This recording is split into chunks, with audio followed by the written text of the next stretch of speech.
بسم الله الرحمن الرحيم.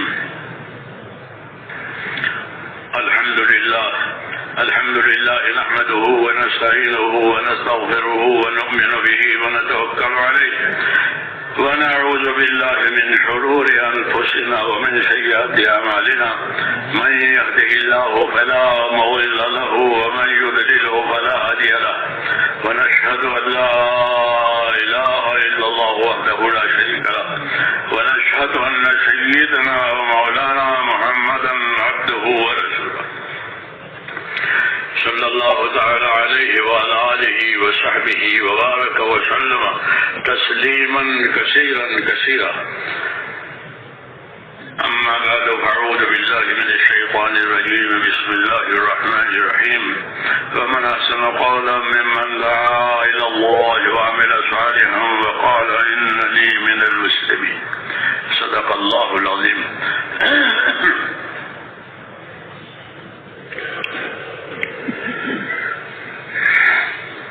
بزرگوں اور پیارے بھائیوں، اللہ نے ہم کو بہت سی نعمتوں سے نوازا ہے، بلکہ بہت سی نعمتوں میں ہمیں ڈانٹ دیا ہے. یہ کہا ہے کہ وَأَسْبَغَ عَلَيْكُمْ نِعْمَهُ،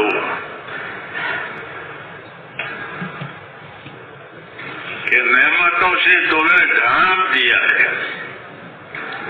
ہاں، کیونکہ اللہ تعالیٰ جو ہے وہ کریم ہے، اور کریم کے سارے خزانے وہ دوسروں کے لیے ہوتے ہیں، بندوں کے لیے ہوتے ہیں. کریم مانگنے والے کو بھی دے، نہ مانگنے والے کو بھی دے، اور اپنی شان سے دے. شقی تو حاجت سے دیتا ہے کہ اس کو اتنے حاجت ہے، اس کو اتنے حاجت ہے، اس کو اتنے حاجت ہے. شقی تو حاجت کو سامنے رکھ کر دیتا ہے، اور کریم حاجت کو سامنے رکھ کر نہیں دیتا، بلکہ اپنی شان سے دیتا ہے. تو اللہ کی شان تو اعلیٰ اور بالا ہے. لیس کمثلہ شیء، اللہ کے جیسے تو کوئی بھی نہیں ہے. اس لیے اللہ جو دیں گے وہ بہت زیادہ دیں گے. ہاں، اور بہت دیر تک دیں گے، اور دیتے ہی رہیں گے. کبھی بھی کسی روزی کو اللہ نے نہیں کاٹا کسی کی روزی اس کے گناہوں کی وجہ سے کہ یہ گناہ گار ہے، اس کی روزی کاٹو. یہ کبھی نہیں. چاہے جتنا گناہ اس کو روزی دیں گے، تندرستی دیں گے، اولاد دیں گے، سب کو دیں گے. کیوں کہ اللہ کی شان ہے، کریم شان ہے. اس لیے ہمارے نبی نے یہ فرمایا کہ اپنے پروردگار کے ساتھ اچھا گمان رکھو. جابر بن عبداللہ یہ فرماتے تھے کہ حضور صلی اللہ علیہ وسلم نے اپنی وفات سے 3 دن پہلے مجھ سے یہ فرمایا کہ جابر، تمہاری موت اس حالت میں آئے کہ تمہارا گمان اپنے پروردگار کے ساتھ اچھا ہو. کیونکہ اللہ تعالیٰ بندے کے ساتھ اس کے گمان کے مطابق معاملہ کریں گے کہ میرا اللہ بخشنے والا ہے، میرے گناہ بخشے گا.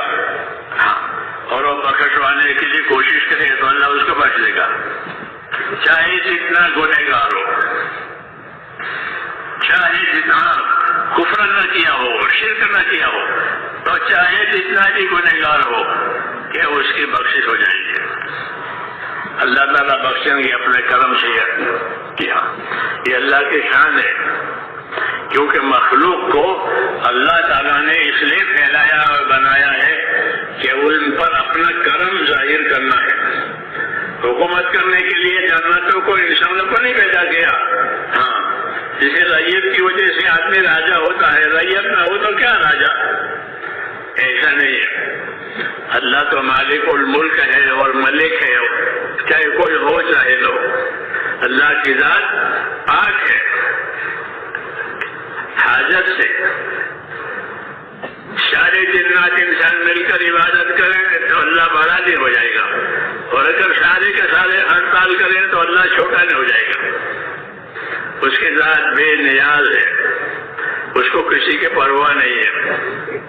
ہاں, ایک طرف یہ بات ہے, دوسری طرف یہ بات ہے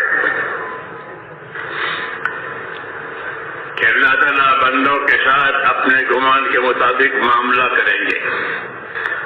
اس لیے ہمارے نبی نے ہم کو یہ بتایا کہ اپنے اللہ کے ساتھ اچھا گمان رکھو. ہاں, یہ دعوت ہی اچھائی اور حسن کی ہے. اس دعوت میں بہت سا حسن اور بہت سی خوبیاں اور محاسن ہے. جو دعوت و تبلیغ کا کام دیا گیا ہے اس کے اندر محاسن اور خوبیاں بہت ہیں اور ہونی بھی چاہیے. ہاں, کیونکہ دعوت کا مطلب یہ ہے کہ اللہ کے بندوں کا تعلق اللہ کے ساتھ ہو جائے. ہاں, کیونکہ بندوں نے غفلت کی وجہ سے اس تعلق کو چھوڑ دیا ہے اور وہ تعلق عبدیت اور بندگی کا ہے. اللہ سے رشتہ داری نہیں ہے کسی کی, بلکہ سب اللہ کے بندے ہیں. وہ پروردگار ہے, وہ معبود ہے. اس لیے اللہ سے تعلق بندگی کا کرنا ہے کہ ہم اس کے بندے ہیں, وہ ہمارا پروردگار ہے اور ہم اس کی اطاعت کریں گے بندہ بن کر کے.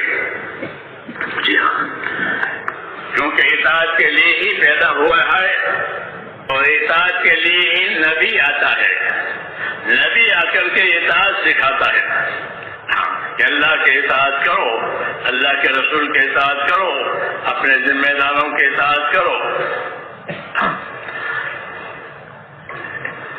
اس لیے اس کام کی غرض کہ اپنی زندگیوں کو اللہ کے ساتھ صحیح تعلق کر کے اللہ سے بندہ بن کر کے زندگی گزارنا, کہ اللہ کے بندے بن کر زندگی گزارو. کونوا عباد اللہ اخوانا, مدینہ منورہ والوں سے حضور نے یہ بات فرمائی تھی, کونوا عباد اللہ اخوانا, کہ اللہ کے تو بندے رہو, آپس کے بھائی رہو. اللہ کے بندے رہو, آپس کے بھائی رہو. اللہ کے بندہ بننے سے مراد کہ اللہ کا حق ادا کرنا ہے. کہ اللہ کا کیا حق ہے, اللہ کا کیا حق ہے. تو حضور صلی اللہ علیہ وسلم نے حضرت معاذ سے پوچھا, معاذ تم کو معلوم ہے اللہ کا کیا حق ہے؟ حضرت کیا حضرت مجھے تو نہیں معلوم ہے, آپ بتائیں گے. کہ اللہ کا حق یہ ہے کہ اسی کی عبادت کی جائے گی, اس کے ساتھ کسی کو شریک نہیں کیا جائے گا. یہ اللہ تعالیٰ کا حق ہے کہ روئے زمین پر, آسمانوں میں, زمینوں میں اللہ ہی معبود ہے اور کوئی معبود نہیں ہے. وَهُوَ الَّذِي فِي السَّمَاءِ إِلَٰهٌ وَفِي الْأَرْضِ إِلَٰهٌ, کہ آسمانوں میں بھی وہ معبود ہے اور زمینوں میں بھی وہ معبود ہے. ہزاروں فرشتے آسمانوں میں اللہ کی عبادت کرتے ہیں اور کروڑوں بندے زمین پر اللہ کی عبادت کرتے ہیں. اور وہ اکیلا معبود برحق ہے, اس کا حق ہے کہ اس کی عبادت کی جائے. عبادت کرنے سے خدا بڑا نہیں ہو جائے گا اور نہ کرنے سے چھوٹا نہیں ہوگا, لیکن عبادت یہ ہمارے لیے ایک شرف ہے, ایک بزرگی ہے کہ اللہ نے ہم کو اپنی عبادت کی توفیق دی, کہ ہم کو اپنی عبادت پر لگایا.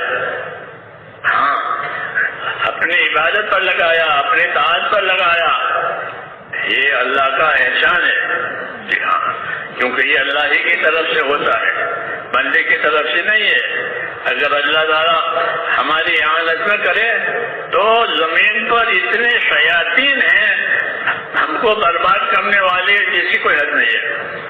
لیکن اللہ تعالیٰ ہماری حفاظت بھی فرماتا ہے اور اللہ تعالیٰ ہماری حفاظت فرما کر ہم کو راستے پر بھی لگاتا ہے. ہاں, یہ اللہ کی شان ہے, وہ اس کی کریمی شان ہے. تو غرض یہ کہ اللہ تعالیٰ کا فضل و کرم اور اس کی مدد و مہربانیاں ہم پر بہت ہے. اور اللہ تعالیٰ کا ایک دستور یہ ہے کہ اللہ تعالیٰ کی مدد اتنی ملے گی جتنی ذمہ داری پوری کی جائے گی. یہ دستور ہے، یہ قانون ہے اللہ کا کہ اللہ کی طرف سے مدد لینے ہے تو اللہ کی مدد اتنی ملے گی جتنی ذمہ داری پوری کی جائے گی. المعونۃ علی قدر المعونہ، کہ اللہ کی مدد اتنی آئے گی جتنی ذمہ داری پوری کی جائے گی. اس لیے اپنی ذمہ داریوں کو جاننا، اپنی ذمہ داریوں کو سمجھنا اور اسے پورا کرنا، یہ ہماری زندگی کا اصلی کام ہے کہ ہماری کیا ذمہ داری ہے اور ان ذمہ داریوں کو کیسے پوری کرنی ہے. اسی کے لیے ہم انبیاء کرام آتے تھے اور تبلیغ کرتے تھے اور بات پہنچاتے تھے، کام سمجھاتے تھے. آخر میں جناب رسول اللہ صلی اللہ علیہ وسلم کو اسی لیے بھیجا ہے کہ آپ کو، ہم کو اور آپ کو زندگی کی ذمہ داریاں سمجھاوے اور زندگی کی ذمہ داریوں پر قائم کرے. سب سے پہلی ذمہ داری یہ ہے کہ اللہ پر ایمان لاؤ، اللہ سے اپنا تعلق پیدا کرو. جتنے تعلقات ہیں دنیا کے وہ سب کٹ جائیں گے موت پر. ایک تعلق اللہ کا باقی رہے گا، باقی سب تعلقات کٹیں گے. حاکم کا حکومت سے، تاجر کا تجارت سے، ذمہ دار کا ذمہ داری سے، ماں باپ کا اولاد سے، اتنے تعلقات آپ کے تصور میں آئے وہ سب کٹنے والے ہیں. ایک تعلق اللہ کا باقی رہنا ہے.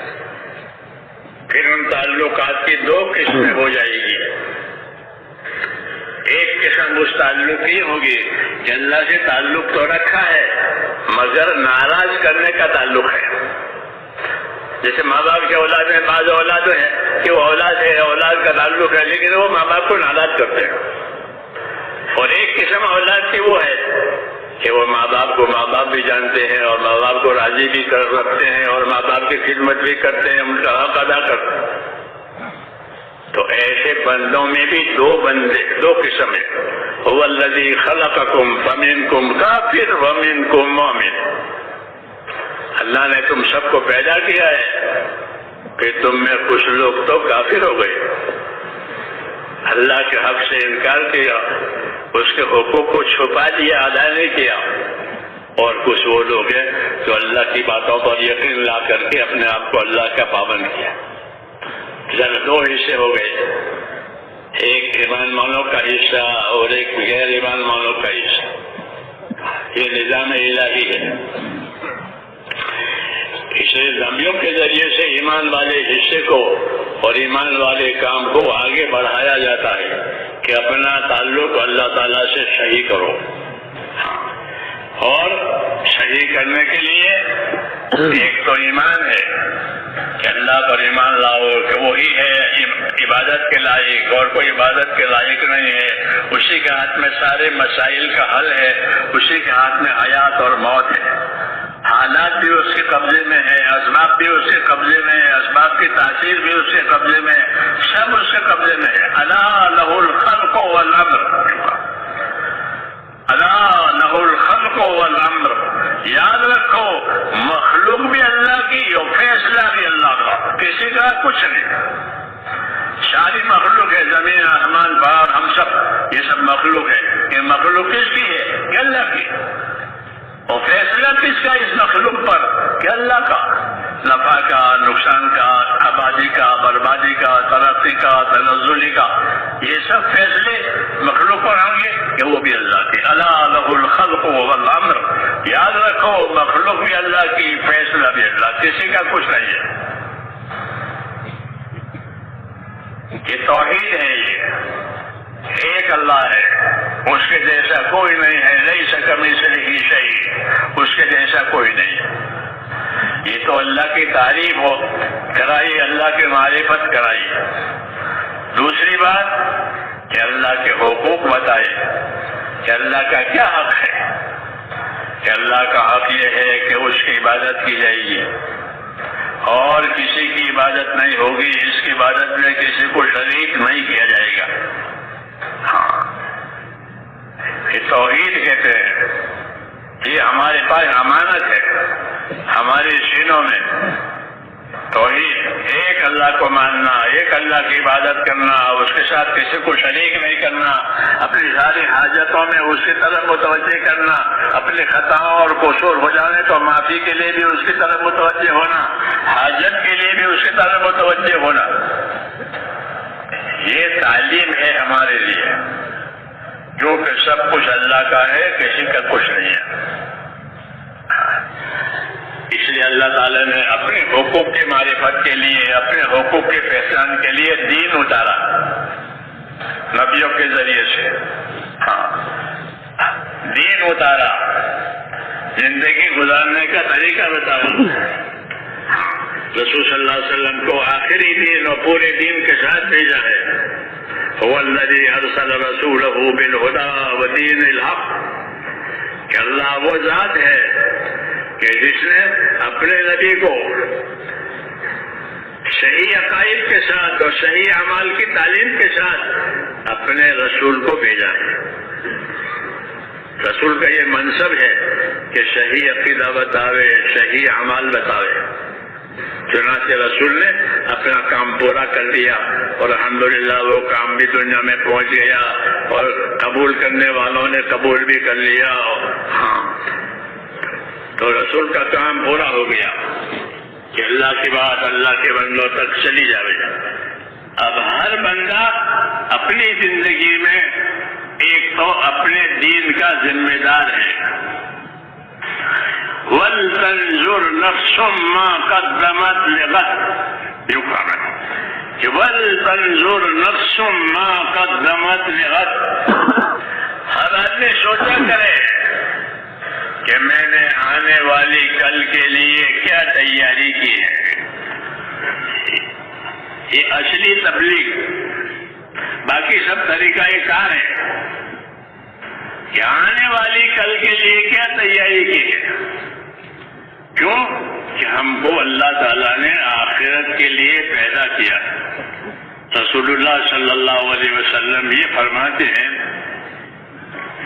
بندوں سے، اللہ کے بندوں سے، کہ ان الدنیا خلقت لکم وانکم خلقتم للآخرہ، کہ یاد رکھو اللہ نے دنیا کو تمہارے لیے پیدا کیا ہے.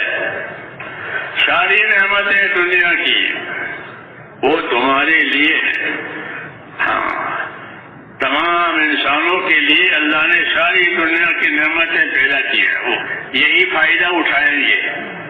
تو فرمایا ساری دنیا اپنی نعمتوں کے ساتھ تمہارے لیے پیدا ہوئی ہے. ان الدنیا خلقت لکم، یہ بڑا انعام ہے.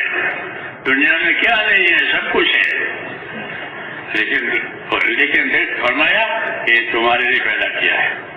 انسانوں کے لیے دنیا کو پیدا کیا، دنیا کی نعمتوں کو پیدا کیا، اور دنیا کی نعمتوں کو انسانوں کی خدمت کے لیے، راحت کے لیے پابند کیا ہے. پابند بھی کر دیا کہ کوئی بھی چیز آپ کے خلاف نہیں جائے گی. آپ سمندر میں جاؤ گے تو سمندر آپ کو نہیں ڈبائے گا، بلکہ سمندر کو پابند کیا ہے کہ ہمارے بندے آئیں گے تجارت کے لیے بھی، سفر کے لیے بھی، حج کے لیے بھی پانی کے راستے سے، تو سمندر پابند ہے. وَسَخَّرَ لَكُمُ الْبَحْرَ، جو کہا کہ اللہ نے سمندر کو تمہارے لیے پابند کیا ہے. ورنہ سمندر کے معنی سمندر. کبھی آپ نے سمندر کا سفر کیا ہو تو جب سمندر میں جہاز جاتا ہے، پہلے ہم لوگ تبلیغ میں جاتے تھے سمندر کے راستے سے، بمبئی سے. جب اندر چلا گیا پانی پر دنیا نظر نہیں آتی تھی، پانی پانی، سمندر. لیکن اس سمندر کو اللہ نے تمہارے پابند کر دیا کہ وہ تمہیں نہیں ڈبائے گا. لاکھوں نہیں کروڑوں کی تجارتیں سمندری راستے سے ہوتی ہے، بازاری راستے سے اتنی تجارتیں نہیں ہوتی. یہاں جتنے سمندری راستے سے ہوتی ہے تجارت، کیوں سمندر کو پابند کیا ہے کہ وہ ڈبائے گا نہیں، ہاں بلکہ اوپر جائیں گے. زمین پانی کو پھاڑتی ہوئی کشتیاں چلتی ہیں، وَتَرَى الْفُلْكَ فِيهِ مَوَاخِرُ، اور آپ دیکھو گے جہاز کو کہ وہ پانی کو پھاڑتا ہوا جاتا ہے. اللہ کہہ رہے ہیں. ہاں تو یہ مثال ہے میرے دوستو کہ اللہ تعالیٰ نے زمین کی بلکہ آسمان کی تمام نعمتوں کو ہمارے لیے نشاور کر دیا. یہ سب نعمتیں آپ کے لیے ہیں. تو کتنا بڑا احسان ہو گیا. اسی کو حضور صلی اللہ علیہ وسلم فرمایا کہ ان الدنیا خلقت لکم، کہ دنیا تمہارے لیے پیدا ہوئی ہے، اس کو تمہارے لیے پابند کیا ہے. ہاں ہاتھی کو پابند کیا، گھوڑے کو پابند کیا، سب چیزوں کو پابند کیا تاکہ آپ کا کام ہو جائے. اس کو تسخیر کہتے ہیں. تسخیر سب چیزوں کو پابند کر دیا. تو سب چیزوں کو پابند کیا، یہ تو ہم پر احسان کیا اللہ تعالیٰ نے، اور بہت بڑا احسان ہے یہ. ان سب چیزوں کو پابند کرنے کی کیا مطلب ہے کہ ان سب چیزوں سے فائدہ اٹھاؤ. تو شیخ سعدی رحمۃ اللہ علیہ فرماتے ہیں کہ ان سب چیزوں کو اس لیے پابند کیا ہے کہ تم روٹی کما کر کھاتے رہو. ابرو بادو مہو خورشید فلک ترکارن تاتو نانے بکفاری و بغفلت میں خورن، تاتو نانے بکفاری و بغفلت میں خوری. فرمایا کہ سب چیزیں تیری پابند ہے، اس لیے نہیں کہ تو روٹی کما کے کھا کے پیٹ بھرے. ہاں ان سب چیزوں کو پابند کرنے کی وجہ دوسری ہے کہ ان سب چیزوں کو اس لیے پابند کیا ہے تاکہ تیرا رخ خدا کی طرف ہو جائے. تجھے کسی چیز کا حاجت مند نہیں ہے، سب تیرے لیے اور تو خدا کے لیے. یہ دعوت ہے کہ سب تیرے لیے اور تو خدا کے لیے. یوں ہے ساری نعمتیں تمہارے لیے اور تم کو خدا نے اپنے کام کے لیے پیدا کیا ہے. ہاں اس لیے آدمی کو اپنا یہ سبق یاد رکھنا چاہیے کہ مجھ کو اللہ نے اپنے لیے پیدا کیا ہے. ہم کو خدا نے اپنی عبادت کے لیے پیدا کیا ہے. اب جتنا ہمارا رخ عبادت پر صحیح ہوگا اتنا ہمارا اور خدا کا معاملہ صحیح رہے گا. اگر ہم نے اپنے عبادت والے رخ کو بگاڑا ہے تو معاملہ بگڑ جائے گا. جب رسول صلی اللہ علیہ وسلم کی ہجرت ہوئی مدینے کی طرف اور آپ کا مدینہ پہنچنا ہوا، مدینے والے استقبال کے لیے آئے، تو وہاں حضور صلی اللہ علیہ وسلم نے مدینے پہنچ کر پہلا بیان دیا تھا. پہلا بیان. ویسے تو آپ کے مدینہ منورہ میں سب کچھ ہوا، مدینہ تو مرکز ہو گیا وحی کے نازل ہونے کا اور سنتوں کے پھیلنے کا، لیکن وہاں پہلا بیان ہوا تھا مدینے میں. تو اس پہلے بیان کا مضمون تھا. تو پہلے بیان میں آپ صلی اللہ علیہ وسلم نے لوگوں سے یہ فرمایا تھا کہ من اصلح ما بینہ وبین اللہ اصلح اللہ ما بینہ وبین خلقہ، کہ جو لوگ اپنا اور خدا کا معاملہ صحیح کر لیں گے تو اللہ ان کا اور ساری مخلوق والا معاملہ صحیح کر دے گا. اوپر سے معاملہ صحیح ہوا تو نیچے کے سارے معاملات صحیح ہو جائیں گے. یہ دعوت بھی مدینے جا کر رسول صلی اللہ علیہ وسلم نے اور خدا کی خدائی سمجھائی کہ خدائی کا یہ اثر ہے کہ اگر بندوں نے اپنا تعلق اللہ تعالیٰ سے صحیح کر لیا تو پھر نیچے کے سارے تعلقات صحیح ہو جائیں گے. ہاں یہ خطاب تھا مدینے جا کر آپ صلی اللہ علیہ وسلم کا پہلا خطاب کہ من اصلح ما بینہ وبین اللہ اصلح اللہ ما بینہ وبین خلقہ، کہ جو لوگ اپنا اور خدا کا معاملہ ٹھیک کر لیں گے تو اللہ تعالیٰ ان کا اور مخلوق والا معاملہ سب ٹھیک کر دے گا. کہ دنیا بھی ان کی اور آخرت بھی ان کی. ہاں یہ دنیا بھی ان کی کہ اللہ تعالیٰ دنیا خیر و برکت کے ساتھ دے گا، ہاں کیوں کہ بندہ ہو گیا اللہ تعالیٰ کا، تو اللہ تعالیٰ اپنے بندوں کو برکات دیتے ہیں، برکتیں دیتے ہیں، دنیا کے اسباب بھی دیتے ہیں، اس کی برکت بھی دیتے ہیں۔ ہاں وَلَوْ أَنَّ أَهْلَ الْقُرَىٰ آمَنُوا وَاتَّقَوْا لَفَتَحْنَا عَلَيْهِمْ بَرَكَاتٍ مِّنَ السَّمَاءِ وَالْأَرْضِ کہ وَلَوْ أَنَّ أَهْلَ الْقُرَىٰ آمَنُوا وَاتَّقَوْا کہ یہ شہروں میں بستیوں میں رہنے والے لوگ اپنی زندگیوں کو ایمان اور تقوی پر لاوے، ہاں ایمان اور تقوی پر لاوے، تو کیا ہوگا؟ یعنی یہ ایمان والی بن جاویں، یہ تقوی پرہیزگاری والی بن جاویں، تو فرمایا ہم ان پر آسمان اور زمین کی برکتوں کے دروازے کھول دیں گے۔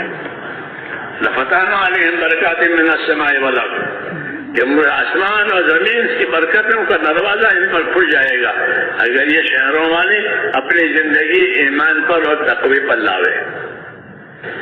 ایمان اللہ کے ساتھ، یقین اللہ کے ساتھ، اور ایمان اور یقین کا تقاضا ہوتا ہے اطاعت کرنا، کہ ہم اللہ پر ایمان لائے ہیں، کیا مطلب ہے؟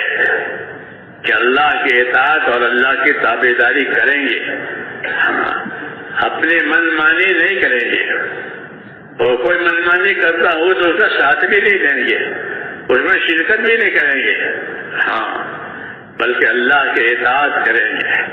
اس لیے انسان کا شرف یہ ہے کہ وہ اللہ کی اطاعت پر زندگی گزارے، ہاں اللہ کی تابعداری کو اپنا شرف اور سمجھے۔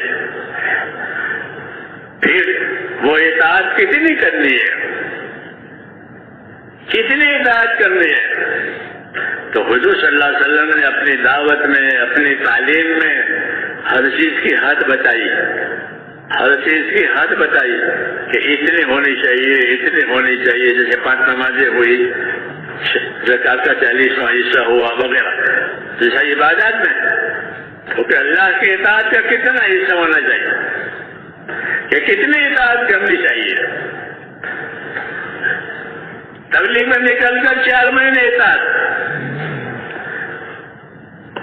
7 مہینے اطاعت، کہ نہ بلکہ اطاعت کتنی کرنی چاہیے؟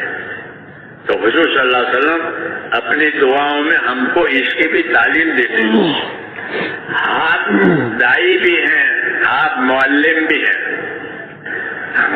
اس لیے آپ کو پہچاننا ہے علم و ذکر کی روشنی میں، اللہ کے نبی کو علم و ذکر کی روشنی میں پہچانو، یہ ہم ذمہ دار ہیں۔ ڈاکٹر کو ڈاکٹری میں لوگ پہچانتے ہیں کہ بہت پرانا ہے، بہت تجربہ کار ہے، وکیل کو وکالت میں پہچان دے، کہ اپنے نبی کو علم و ذکر میں پہچانو، کہ علم کے ذریعے سے نبی نے لوگوں کو جہالت سے بچایا ہے، اور ذکر کی وجہ سے ان کو غفلت سے بچایا ہے، تو غفلت سے بچا کر کے اور جہالت سے بچا کر کے نبی نے زندگی کی ذمہ داریاں بتائی ہے۔ یہ مطلب ہے علم و ذکر کا، تو نبی کو علم و ذکر سے پہچانو۔ تو میں نے کہا کہ حضور صلی اللہ علیہ وسلم نے ہم کو اللہ کی اطاعت کی دعوت دی ہے، کہ اللہ کی اطاعت، تو اطاعت کتنی کرنی ہے؟ تو آپ نے اپنی دعا میں وہ بھی ہم کو سکھایا۔ اس لیے حضور صلی اللہ علیہ وسلم کی دعاؤں میں دعا بھی ہے، دعوت بھی ہے، تعلیم بھی ہے، لیکن کم قسمتی سے ہم لوگ عربی جانتے نہیں اور عربی سیکھتے نہیں۔ دنیا بھر کی زبانیں سیکھیں گے روٹی کے لیے، یہ نہیں سیکھیں گے، جو سیکھیں گے وہ بہت تھوڑے ہیں۔ اس لیے نبی کی زبان عربی ہے، قرآن کی زبان عربی ہے، ہماری تعلیم و تعلم کی راہ عربی ہے۔ اسے ہم کو علم و ذکر سے جو ہے آشنا کرایا ہے، جوڑا ہے علم و ذکر سے۔ تو میں نے کہا نبی صلی اللہ علیہ وسلم نے علم و ذکر کے راستے سے ہم کو بتایا کہ اللہ کی اطاعت کتنی کرنی چاہیے، 4 مہینے کرنی چاہیے، 7 مہینے کرنی چاہیے کہ نہیں؟ تو ایک دعا میں حضور صلی اللہ علیہ وسلم یہ فرما رہے ہیں اللهم اقسم لنا من خشيتك ما تحول به بيننا وبين معصيتك، مانگ رہے ہیں اے پروردگار ہم کو اپنا خوف دے، کہ کتنا بے ہوش ہو جائے اتنا کہ نہیں، اے اللہ ہم کو اپنا خوف دے، اتنا خوف دے کہ وہ خوف ہم کو تیری نافرمانی تک جانے نہ دے، جیسے سانپ کا خوف سانپ کے پاس جانے نہیں دیتا، آگ کا خوف آگ کے پاس جانے نہیں دیتا۔ یہ تعلیم ہے کہ اللہ سے خوف مانگو، روزی روٹی تو سب مانگتے ہیں، کہ اللہ سے خوف مانگو کہ جو اللہ سے جتنا ڈرے گا اتنا وہ اللہ کو زیادہ پہچانے گا، جو اللہ سے نہیں ڈرے گا وہ جاہل رہے گا۔ ہاں تو اللہ سے ڈر مانگا ہے، یہ تعلیم ہے کہ اللہ مجھے اپنا خوف دے، کہ کتنا، کہ اتنا خوف دے کہ تیرے خوف کی وجہ سے میں نافرمانی تک نہ جاؤں، جسے آگ کے خوف کی وجہ سے آدمی آگ تک نہیں جاتا، کہ مجھے اپنا خوف دے کہ میں تیری نافرمانی تک نہ جا سکوں، اور ومن طاعتک ما تبلغنا به جنتک، اللہ اکبر، اور اے اللہ مجھے اپنی اطاعت اور تابعداری نصیب کر، اطاعت، اے اللہ مجھے اپنی اطاعت نصیب کر، کہ کتنی اطاعت، 4 مہینے 6 مہینے 10 مہینے، کہ نہیں، اے اللہ مجھے اپنی اطاعت اتنی نصیب کر، یہ اطاعت مجھے جنت میں لے جا کے چھوڑے۔ یہ تعلیم ہے، یہ سب سیکھنے کی چیزیں ہیں، یہی علم و ذکر ہے، یاد رکھو کہ اللہ مجھے اپنی اطاعت نصیب کر۔ ہر نبی زمین پر اللہ کی اطاعت قائم کرانے کے لیے بھیجا جاتا ہے، وما ارسلنا من رسول الا لیطاع باذن اللہ، ہم نے جب کبھی کوئی رسول زمین پر بھیجا ہے تو وہ اس لیے بھیجا گیا ہے کہ وہ زمین والوں بندوں کو اللہ کے اطاعت و تابعداری پر لاوے۔ تو رسول کی ذمہ داری ہے کہ وہ اطاعت کی تعلیم دے، اطاعت کا علم و ذکر سکھاوے، اور پھر اطاعت پر لگاوے کہ کتنے دن اطاعت کرنی ہے، کہ اتنے اطاعت کرو کہ تمہاری اطاعت تمہیں جنت میں اتارے۔ جیسے کسی کو جدہ جانا ہے تو جدہ تک کا ٹکٹ ہوگا تو وہ جدہ اترے گا، اور جدہ تک کا ٹکٹ نہیں ہے تو اس کو جدہ کو اترے گا۔ یہ سب تعلیم دی ہے کہ کوئی چیز کتنی لینی ہے، اتنے اطاعت کرو کہ وہ اطاعت جنت میں لے جائے، اتنا خوف پیدا کرو کہ وہ خوف گناہ تک نہ جانے دے۔ ہاں یہ سب تعلیم ہے۔ ومن الیقین ما تخفن به علینا مصائب الدنیا، تیسری بات کہ اللہ ہم کو اپنا یقین دے، یقین کہ جو ہوگا اللہ سے ہوگا، اللہ چاہے گا تو ہوگا، اللہ نہیں چاہے گا تو نہیں ہوگا۔ کائنات میں اللہ کے چاہے بغیر کوئی چیز نہیں ہوتی، اللہ نہیں چاہیں گے نہیں ہوگا، اللہ چاہیں گے ہو کے رہے گا۔ یہ یقین کی بات ہے کہ اللہ سے ہوتا ہے، اللہ کے غیر سے نہیں ہوتا، کہ یہ یقین بھی اپنے اندر پیدا کرو کہ کتنا ما تحون به علینا مصائب الدنیا، کہ اللہ کا یقین اتنا پیدا کرو کہ دنیا کی مصیبت آسان ہو جائے، کہ جب دنیا کے اوپر مصیبت آئی کہ یہ کتنی ہوگی، کہ جتنے اللہ نے لکھی ہے اتنے ہوگی، یہ تکلیف کتنی ہوگی کہ جتنے اللہ نے لکھی ہے، یہ راحت کتنی ہوگی کہ جتنے اللہ نے لکھی ہے۔ اللہ تعالیٰ نے تمام چیزوں کو لکھ لیا ہے، چھوٹی ہو بڑی ہو، اور جو چیزیں لکھی ہیں پھر روزانہ وہ اس کے عمل میں آتی ہے۔ ہاں تمام چیزوں کو لکھا ہوا ہے، اور جو چیزیں لکھی ہیں کہ روزانہ اس کا عمل ہوتا ہے. کل یوم ہوا فی شأن، کہ اللہ تعالیٰ ہر روز اپنے کام میں ہوتا ہے. تو کیا کام اللہ کا؟ کہ انہوں نے جو لکھا تھا 50,000 سال پہلے، وہ ایک ایک کام کو دنیا میں جاری کرتے ہیں. کہ آج اس کو مرنا ہے، آج اس کو پیدا ہونا ہے، آج اس کو تندرست ہونا ہے، آج اس کو بیمار ہونا ہے، آج اس کو ہلاک ہونا ہے. یہ سب چیزیں لکھی ہوئی ہیں. پھر اپنے لکھی ہوئی چیزوں کو پھر روزانہ نافذ کرتے ہیں.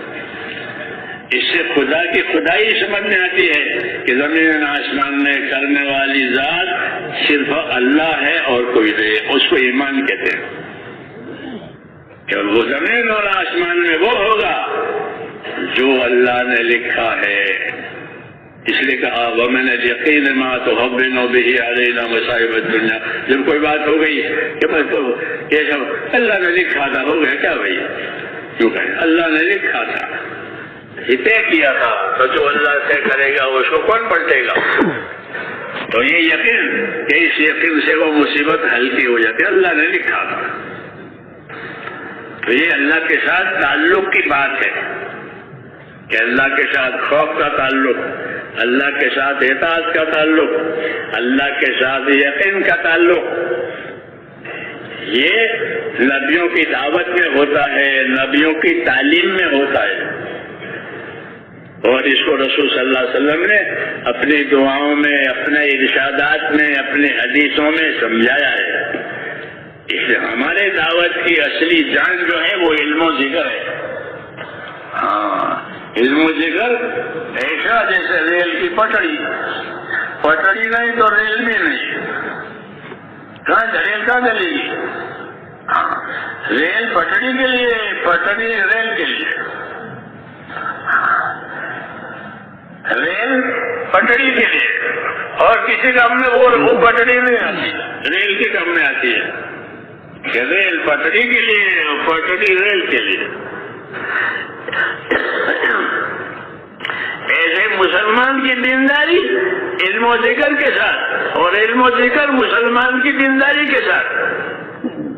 اگر علم و ذکر نہیں ہے تو دینداری نہیں ہے، علم و ذکر ہے تو دینداری ہے. حضور صلی اللہ علیہ وسلم نے امت کو حرکت دی ہے. جیسے پانی کو حرکت دی، چکی کو حرکت دی، اللہ نے پانی کو حرکت دی ہے. وَهُوَ الَّذِي مَدَّ الْأَرْضَ وَجَعَلَ فِيهَا رَوَاسِيَ وَأَنْهَارًا. سورہ رات کی آیت ہے. وَهُوَ الَّذِي مَدَّ الْأَرْضَ، اللہ وہ ذات ہے جس نے زمین کو پھیلایا پانی پر، اور زمین پر پھیلا کر اس پر دو مادے قائم کیے. ایک مادہ پہاڑوں کا، ایک مادہ پانی کا. وَهُوَ الَّذِي مَدَّ الْأَرْضَ وَجَعَلَ فِيهَا رَوَاسِيَ وَأَنْهَارًا. زمین کو پانی پر پھیلایا ہے، اور جب وہ ہلنے لگی تو ان پر پہاڑوں کے کھوٹے لگا دیے. تو ایک تو زمین پر پہاڑ لگائے اللہ نے، ہلے نہیں. تو یہ مادہ پہاڑ کا اپنی جگہ ہی پر رہے گا، ہلے گا نہیں، جلے گا نہیں، یہی رہے گا. دوسرا مادہ زمین پر اللہ نے پانی برسایا، وہ پانی اپنی جگہ رہے گا نہیں، وہ جاری ہو جائے گا. تو شاہزاد لکھتے ہیں کہ اللہ نے زمین پیدا کی اور دو مادے پیدا کیے. ایک مادہ وہ ہے جو زمین جو قائم رہے، وہ پہاڑ اپنی جگہ قیامت تک وہیں رہیں گے. جب قیامت آئے گی تو یہ اڑیں گے. اور ایک مادہ زمین پر پانی کا ہے، نہروں کا، ندیوں کا، کہ وہ اپنی جگہ رہتا نہیں، وہ چلتا ہی رہتا ہے، جاری رہتا ہے. یہ قدرت ہے. اللہ تعالیٰ نے دنیا کو آباد کرنے کے لیے پہاڑوں کو بھی پیدا کیا اور ندیوں کو پیدا کیا، اور پتہ نہیں کتنی راحتیں، کتنی ضرورتیں اس سے پوری ہوتی ہیں. تو یہ اللہ تعالیٰ کے انعامات کی بات ہے کہ اللہ تعالیٰ نے اپنے بندوں کے لیے یہ ساری چیزیں بنائی. اور ان چیزوں کو دیکھنے کی وجہ سے بندوں کو اللہ کی معرفت اور اللہ کی پہچان ہوگی کہ اللہ اللہ ہے، اس کے جیسا کوئی نہیں ہے۔ یہی ہے اصل کہ اللہ کو اللہ جانے، اللہ کو اللہ مانے اور پھر اس کا حق ادا کریں۔ یہ دعوت ہے، یہ دعوت ہے کہ اللہ کا حق ادا کرو۔ کہ اللہ کا کیا حق ہے؟ کہ اللہ کا حق یہ ہے کہ زمین پر اور آسمانوں میں اسی کی عبادت کی جائے گی، اس کے ساتھ کسی کو شریک نہیں کیا جائے گا۔ تو عبادت اللہ کا حق ہے اور وہ ہمارے ذمے ہے، ہمارے ذمے ہے یہ حق۔ حضرت معاذ بن جبل سے حضور صلی اللہ علیہ وسلم نے پوچھا کہ معاذ آپ کو معلوم ہے اللہ کا کیا حق ہے؟ حضرت کیا مجھے نہیں معلوم ہے؟ آپ بتائیں گے کہ اللہ کا حق یہ ہے کہ اسی کی عبادت کی جائے گی، اس کے ساتھ کسی کو شریک نہیں کیا جائے گا۔ تو یہ اللہ کا حق ہے۔ اس دنیا کو اللہ تعالیٰ نے حقوق ادا کرانے کے لیے اور حقوق کی پہچان کرنے کے لیے پیدا کیا ہے۔ ہاں، نبیوں کے راستے کی یہ بات ہے، دنیا والوں کی نہیں۔ نبیوں کے راستے کی یہ بات ہے کہ اللہ تعالیٰ نے اس دنیا کو اور جناتوں کو اور انسانوں کو اس زمین پر پھیلایا ہے کہ وہ حقوق کی معرفت کے لیے ہے کہ یہ لوگ پیدا ہو کر کے ایک تو اللہ کا حق پہچانے۔ ہاں، جس نے ان کو پیدا کیا ہے اس کا حق پہچانو۔ یہ تبلیغ ہے کہ اللہ کا کیا حق ہے کہ اس کی عبادت کی جائے گی، اس کے ساتھ کسی کو شریک نہیں کیا جائے گا۔ یہ اللہ کا حق ہے۔ پھر عبادت کیسی کرو گے، کتنی کرو گے، کب کرو گے، یہ نہیں معلوم ہے ہم کو۔ تو اس کے لیے اس کی معلومات سمجھانے کے لیے اللہ تعالیٰ نے زمین پر اپنے رسولوں کے بھیجنے کا سلسلہ جاری کیا تھا آپ صلی اللہ علیہ وسلم کے آنے تک۔ جس جگہ اللہ کے بندوں کو جو ضرورت تھی وہ ضرورت لے کر وہ نبی آیا اور اس نے ان کی رہبری کی کہ یہ کرو، یہ کرو، یہ کرو۔ ہاں، پھر کچھ لوگوں نے وہ نبی کی بات مانی، کچھ لوگوں نے نہیں مانی۔ تو جو مانتے تھے وہ کامیاب ہوتے تھے اور جو نہیں مانتے تھے وہ برباد ہوتے تھے۔ ہاں، یہ طریقہ تھا پہلے کہ جنہوں نے مانا وہ تو رہے، فَأَنجَيْنَا الَّذِينَ آمَنُوا وَأَغْرَقْنَا الْآخَرِينَ۔ جنہوں نے مانا ان کو تو ورنہ زندہ رکھا اور جنہوں نے مانا ان کو ہلاک کر دیا۔ نوح علیہ السلام کی قوم میں جنہوں نے مانا وہ تو رہے اور جنہوں نے مانا ان کو ڈبو دیا۔ اس طرح قوم ہود میں، اس طرح قوم صالح میں، تمام نبیوں میں جنہوں نے مانا وہ بچے، جنہوں نے نہیں مانا وہ گئے۔ یہ سلسلہ تھا پہلے۔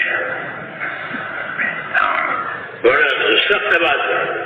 آخر میں جناب رسول اللہ صلی اللہ علیہ وسلم کو بھیجا گیا اور آپ کو رحمت بنا کر کے بھیجا گیا کہ آپ کے آنے کے بعد اب ایسا نہیں ہوگا کہ جو نہ مانے وہ ہلاک ہو جائیں اور جو مانے وہ کامیاب ہو جائیں، بلکہ نہ ماننے والوں کو موقع دیا جائے گا کہ یہ اپنی زندگی کو صحیح کرے، اپنی زندگی کو صحیح کرے، اور ماننے والوں کو تلقین کی جائے گی کہ نہ ماننے والوں کو دعوت دو، نہ ماننے والوں کو سمجھاؤ۔ ہاں، تمہارے قریب ہو تو قریب والوں کو سمجھاؤ، بعید والوں کو بعید ہو۔ کنتم خیر امۃ اخرجت للناس، کہ تم بہترین امت ہو، یہ ماننے والوں کو کہا گیا، اور تم کو روئے زمین پر اس لیے رکھا ہے کہ تاکہ تم خیر کو دنیا میں پھیلاؤ۔ ہاں، تو یہ منصب بتایا ہے، مرتبہ بتایا ہے اس امت کا کہ اس امت کو نبی کے کام کے لیے پیدا کیا ہے۔ جی ہاں، پھر جب نبی کا کام ہوتا رہے گا تو خیر و برکت آئے گی اور نصرت آئے گی، خیر و برکت آئے گی، اسباب میں، اولاد میں، حیات میں، دعاؤں میں قبولیت آئے گی، ماننے کی وجہ سے ذمہ داری پوری کرنے کی وجہ سے، اور اللہ کی مدد آئے گی مخالفوں کے مقابلے میں۔ اللہ اپنے ماننے والوں کو مخالفوں کے سامنے ذلیل نہیں کرے گا، بلکہ ان کی مدد کرے گا۔ جب ان کی مدد ہوگی تو ان کی بھی آنکھیں کھولے گی کہ ان کے ساتھ تو اللہ کی مدد ہے، ان کے ساتھ تو اللہ کی مدد ہے، ان کا کام تو اللہ کر رہا ہے۔ حضور صلی اللہ علیہ وسلم کے زمانے میں یہ بات پسند آتی، یہ بات لوگوں کو سمجھ میں آتی تھی کہ اللہ ان کے ساتھ ہے، اللہ ان کا کام کرتا ہے۔ ہاں، مشرکین یہ کہتے تھے کہ ان کا کام ہو جائے گا، اللہ ان کے ساتھ ہے۔ ہاں، کیوں؟ یہ اللہ کے اطاعت کرتے ہیں، اللہ کی تابعداری کرتے ہیں، اس لیے اللہ اپنی مددوں کو ان کے ساتھ کرتے ہیں، آسانیوں کو ان کے ساتھ کرتے ہیں۔ آج بھی یہی دستور ہے کہ جب اللہ تعالیٰ کا کام ہوگا تو مددیں ہوگی، آسانیاں ہوگی، رکاوٹیں دور ہو جائے گی اور حق پر جینا آسان ہو جائے گا۔ اور یہ اصل مقصد ہے کہ زندگیاں حق پر رہے، زندگیاں حق پر رہے، اللہ کا حق بھی، مخلوق کا حق بھی، دوسروں کا حق بھی۔ ہاں، حق کو پہچاننا اور حق پر قائم رہنا یہ ہماری اصلی ذمہ داری ہے کہ حق کو پہچانو۔ حق جو ہے وہ نبی لے کر آتا ہے، هو الذی ارسل رسولہ بالہدی ودین الحق، کہ اللہ وہ پروردگار ہے جس نے اپنے نبی کو بھیجا سچے دین کے ساتھ، صحیح عقائد اور صحیح اعمال کی تعلیم کے ساتھ بھیجا۔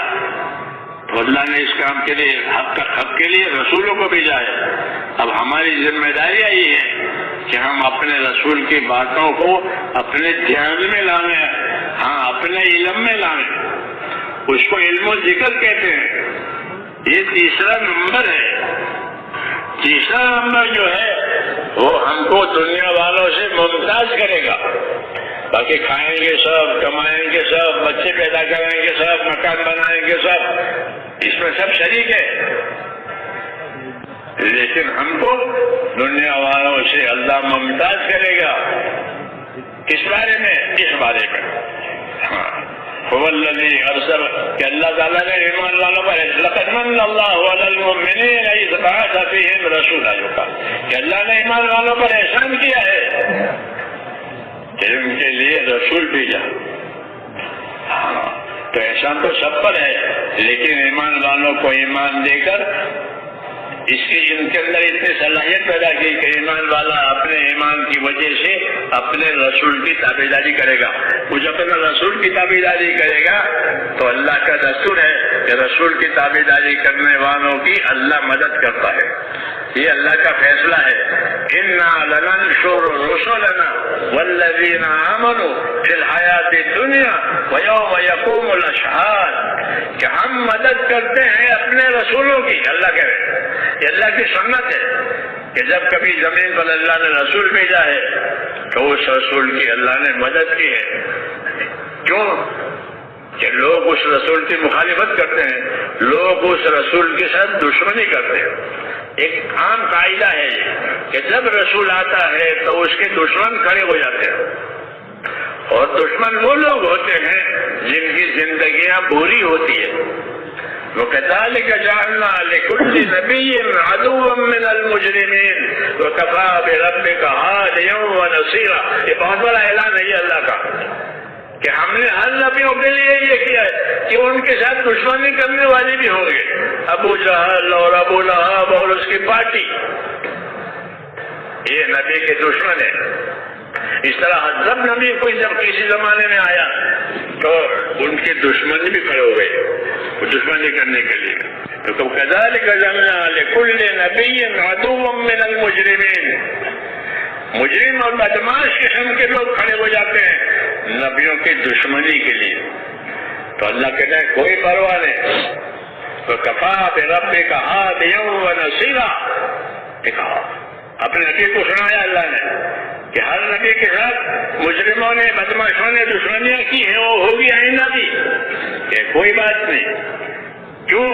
کہ کفا بربک ہادیا ونصیرا، اے نبی آپ کا پروردگار کافی ہے ہدایت دینے کے لیے بھی اور مدد دینے کے لیے بھی. تو نبی کو کیا چاہیے کہ نبی کو ہدایت چاہیے اور نبی کو مدد چاہیے. تو اللہ کے نے کہا بربک ہادیا و نصیرا،